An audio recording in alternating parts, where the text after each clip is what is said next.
Good morning students. जैसा कि मैंने इसके पहले वाले टॉपिक में आपको सांप्रदायिक सांप्रदायिकता के बारे में बताया था। ठीक है। और मैंने इसके पहले वाले टॉपिक में लिंग के आधार पर आपको विभाजन के बारे में बताया था कि किस तरह से लिंग के आधार पर हमारा समाज जो है वो बटा हुआ है। स्त्री पुरुष के बारे में मैंने उसमें बताया था आपको। दूसरा जो टॉपिक था उसमें मैंने आपको धर्म के बारे में बताया था कि किस तरह से समाज जो है वो धर्म पे आधारित है और बटा हुआ है। और ये तीसरा है आपका जाति। जैसा कि हम लोग कास्ट के बारे में सभी लोग जानते हैं, कोई नया चीज़ नहीं है, धर्म भी कोई नया चीज़ नहीं है। और हम लोग इसको अच्छी तरह से समझते हैं किस तरह से धर्म और जाति के आधार पर हमारा समाज बटा हुआ है।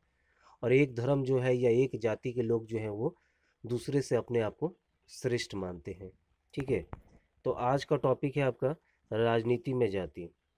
वो रहा है कि सांप्रदायिकता की तरह, जिस तरह से हम लोगों ने सांप्रदायिकता में देखा था कि धर्म, एक धर्म को मानने वाले लोग जो हैं वो दूसरे धर्म से अपने आप को श्रेष्ठ मानते हैं और दूसरे धर्म को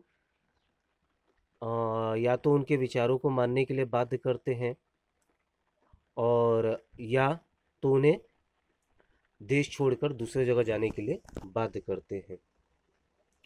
तो वही चीज़ आपको बोल रहा है कि सांप्रदायिकता की तरह जातिवाद भी इस मान्यता पर आधारित है कि जाति ही सामाजिक समुदाय के गठन का एकमात्र आधार है। जिस तरह से हमने धर्म के अंदर देखा था कि समाज के गठन का एकमात्र आधार धर्म है, ठीक उसी तरह से एक समाज का गठन का एकमात्र आधार क्या है? जाति है। यानी सांप्रदायिकता से मिलता जुलता टॉपिक है आपका। हो रहा है कि इसके अनुसार एक जाति के लोग एक सामाजिक समुदाय का निर्माण करते हैं जिसके अंदर उनके हित जो होते हैं वो एक जैसे होते हैं तथा दूसरे जाति के लोगों से उनके हितों का कोई मेल नहीं होता है। जैसा कि हमने सांप्रदायिकता के मामले में देखा है, ये मान्यता हमारे अनुभव से पुष्ट नहीं होती है, मिलती नहीं है। हमारे अनुभव बताते हैं कि जाति हमारे जीवन का एक पहलू जरूर है, लेकिन एकमात्र या सबसे ज़्यादा महत्वपूर्ण पहलू नहीं है। यानी केवल हम लोग जाति के आधार पर जिस तरह से समाज को बांटते हैं, ऐसा नहीं है कि वो बहुत ही महत्वपूर्ण पहलू है। मतलब आपको बता रहा है कि हमारा जो अनुभव है, हम इसके पहले भी हम मतलब अपने अनुभव के आधार पर हम ये कह सकते हैं कि जाति हमारे जीवन के लिए एक जरूरी चीज़ है, इसमें कोई संदेह नहीं है। परंतु एकमात्र ये सबसे ज़्यादा महत्वपूर्ण पहलू नहीं है। यानी कोई ऐसा नहीं है कि जाति ही सबसे ज़्यादा इम्पोर्टेंट पहलू है, इसके अलावा भी बहुत से चीज़ ऐसे हैं जो आपके लिए महत्वपूर्ण होते हैं। राजनीति में जाति अनेक रूप ले सकती है। क्या क्या रूप ले सकती है राजनीति में, तो आपको बता रहे हैं। जब पार्टियां चुनाव के लिए उम्मीदवारों का नाम तय करती है तो चुनाव क्षेत्र के मतदाताओं की जातियों का हिसाब ध्यान में रखती है। राजनीतिक पार्टी जब भी अपने उम्मीदवार का नाम घोषित करती है तो वो ये ध्यान रखती है कि वो उम्मीदवार जो है वो किस क्षेत्र से संबंधित है और उस क्षेत्र में किस जाति की संख्या जो है वो सबसे ज़्यादा है। आप देखेंगे, जैसे मैं उदाहरण एक लोकल जो है स्थानीय उदाहरण दे रहा हूँ आपको। जैसे कि हमारा शाहपुर विधानसभा क्षेत्र जो है, यहाँ पे ब्राह्मण बहुल क्षेत्र है। तो आप देखेंगे इसके पहले वाले जो चुनाव हुआ था उसमें ब्राह्मण उम्मीदवार को ही खड़ा किया गया था। जब सरकार का गठन किया जाता है तो राजनीतिक दल इस बात पर का ध्यान रखते हैं कि उसमें विभिन्न जाति और कबीलों के लोग को उचित जगह दी जाए।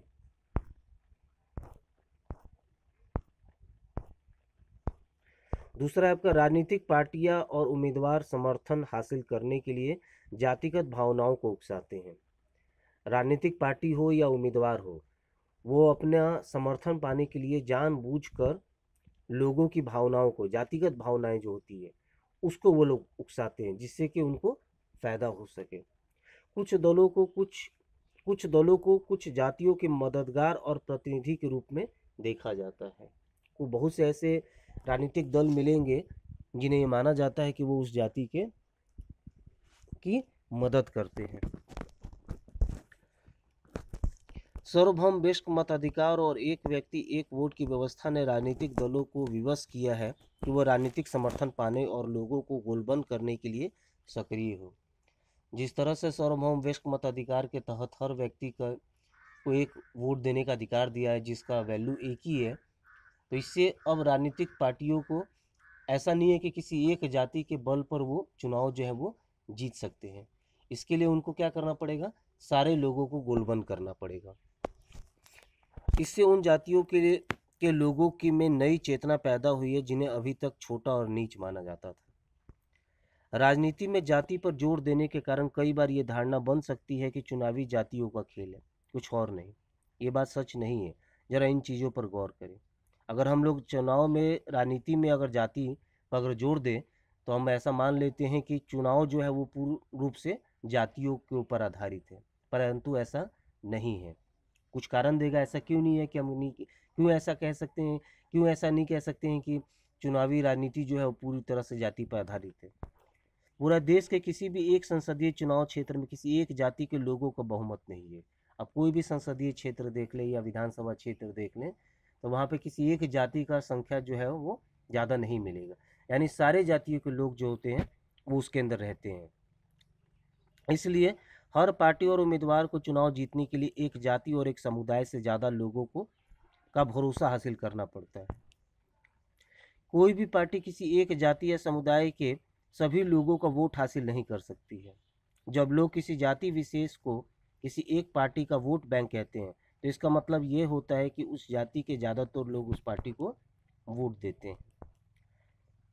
अगला बोल, अगर किसी चुनाव क्षेत्र में एक जाति के लोगों का प्रभुत्व माना जा रहा है तो उनके पार्टियों को उसी जाति का उम्मीदवार खड़ा करने से कोई रोक नहीं सकता है। ऐसा में कुछ मतदाताओं के सामने उनकी जाति के एक से ज़्यादा उम्मीदवार होते हैं, जो किसी जाति के मतदाताओं के सामने उसकी जाति का एक भी उम्मीदवार नहीं होता है। तीसरा बता रहा है कि चुनाव क्षेत्र में एक जाति के लोगों का प्रभुत्व माना जाता है और ऐसा भी देखा जाता है कि चुनावी राजनीतिक पार्टी जो होती है वह एक ही जाति के अलग अलग उम्मीदवार जो होते हैं वो राजनीतिक पार्टी खड़ा करती है, जिससे लोगों के पास विकल्प होता है। हमारे देश में सत्तारूढ़ दल वर्तमान सांसदों और विधायकों को अक्सर हार का सामना करना पड़ता है।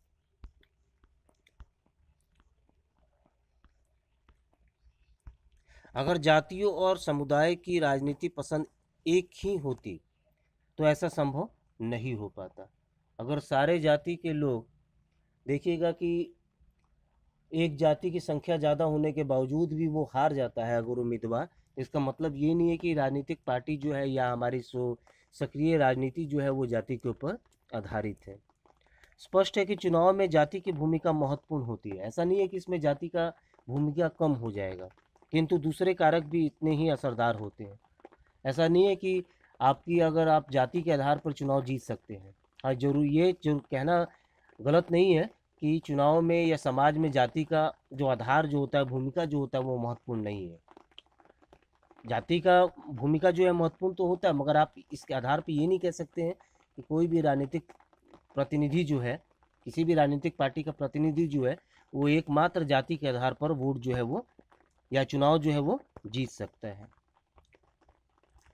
बोल रहा है कि एक जातीय समुदाय के भीतर भी अमीर और गरीब लोगों के हित अलग अलग होते हैं। एक ही समुदाय के अमीर और गरीब लोग अक्सर अलग अलग पार्टियों को वोट देते हैं। आप देखिएगा हर जाति समुदाय के अंदर अमीर और गरीब दोनों तरह के लोग रहते हैं, और कोई जरूरी नहीं है कि गरीब लोग जो है वो उसी जाति के उम्मीदवार को वोट दें जो उसके कास्ट का है। वो अपने हितों को ध्यान में रखते हुए जो है अपना वोट देते हैं। जाति के अंदर राजनीति, अभी तक हमने इसी चीज़ पर गौर किया कि राजनीति में जाति की क्या भूमिका होती है, पर इसका मतलब ये नहीं है कि जाति और राजनीति के बीच सिर्फ एक तरफा संबंध होता है। जाति के अंदर भी राजनीति होती है। राजनीति भी जातियों को राजनीति के अखाड़े में लाकर जाति व्यवस्था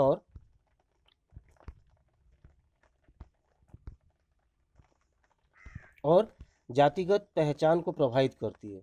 इस तरह सिर्फ राजनीति ही जातिग्रस्त नहीं होती है, जाति भी राजनीतिग्रस्त होती है। यह चीज़ अनेक रूप लेती है। मतलब कहने का अर्थ क्या है कि केवल राजनीति में जाति शामिल नहीं है, जाति के अंदर भी राजनीति होती है। अब वो आपको समझा रहा है किस तरह से।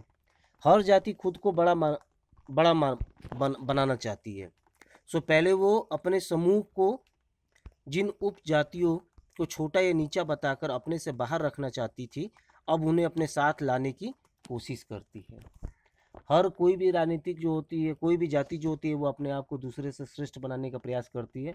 और इसके कारण अब वो क्या करती है कि दूसरे जाति के जो लोग होते हैं उसको भी अपने साथ लाने का प्रयास करते हैं, जिससे कि वो एक राजनीतिक पार्टी बनाकर अपने जाति को या अपने जाति का ज़्यादा से ज़्यादा उसका आधार जो है वो मजबूत कर सके। क्योंकि एक जाति अपने दम पर सत्ता पर कब्जा नहीं कर सकती, इसलिए वो ज़्यादा राजनीतिक ताकत पाने के लिए दूसरी जातियों या समुदाय को साथ लाने की कोशिश करती है। और इस तरह उनके बीच संवाद और मेल मोल तोल पोल होता है।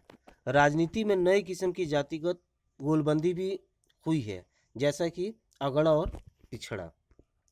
इस प्रकार जाति राजनीति में कई तरह की भूमिकाएं निभाती है और एक तरह से यही चीज़ें दुनिया भर की राजनीति में चलती है। दुनिया भर में राजनीतिक पार्टियां वोट पाने के लिए सामाजिक समूहों और समुदाय को गोलबंद करने का प्रयास करती है।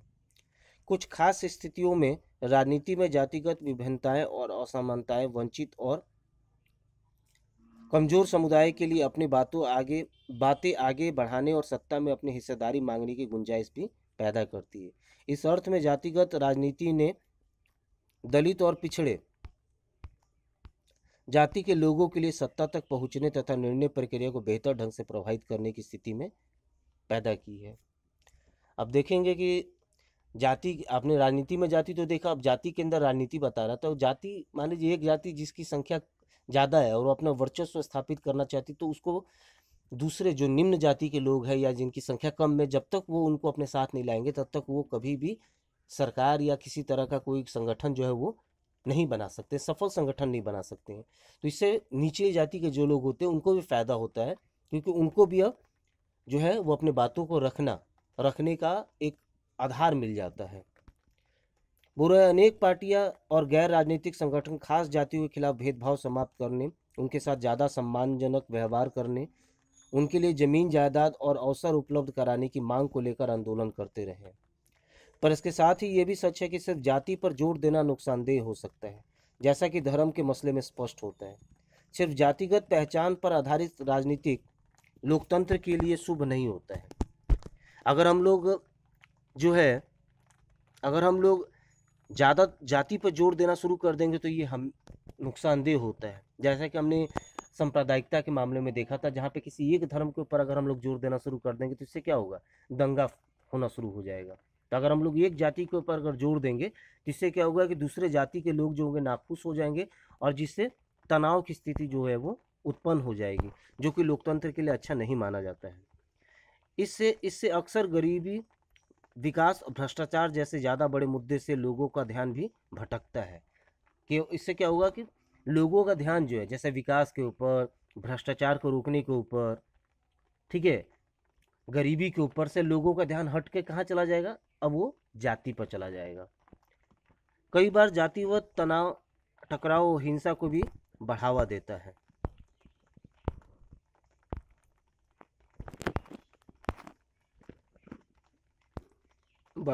चलिए, आपका ये लेसन आज ख़त्म हो गया है और मैं इसका क्वेश्चन आपको बना के, मैंने क्वेश्चन आंसर भी इसको दे दिया है बनाने के लिए। कल आपका नेक्स्ट टॉपिक जो है सिविक्स का वो शुरू करूँगा, ठीक है। चलिए, थैंक यू।